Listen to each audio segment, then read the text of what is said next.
राहुल गांधींच्या डोक्यातली चिप चोरीला मतदानावरील आरोपानंतर फडणवीसांची बोचरी टीका. लोकसभेचे विरोधी पक्षनेते राहुल गांधी यांनी आज दिल्लीत पत्रकार परिषद घेऊन भारतीय निवडणूक आयोगाला थेट आरोपीच्या पिंजऱ्यात उभे केलंय.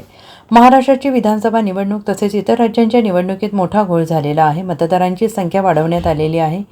मतदान संपल्यानंतर अचानक मतदार वाढले. एका मतदाराचे नाव 2 ते 3 राज्यात आलं आहे, असे गंभीर आरोप राहुल गांधी यांनी केले. तसेच हा आरोप करताना त्यांनी थेट पुरावे दिले आहेत. अखेर राहुल गांधींच्या या पत्रकार परिषदेनंतर राज्यभरात खळबळ उडाली.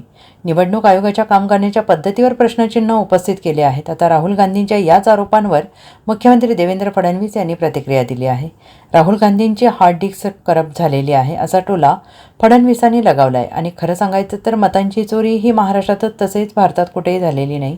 राहुल गांधी यांच्या डोक्यातील चिप चोरीला गेली आहे, त्यांची हार्ड डिस्क करप्ट झाली आहे असं म्हणत त्याच गोष्टी ते रोज बोलत आहेत.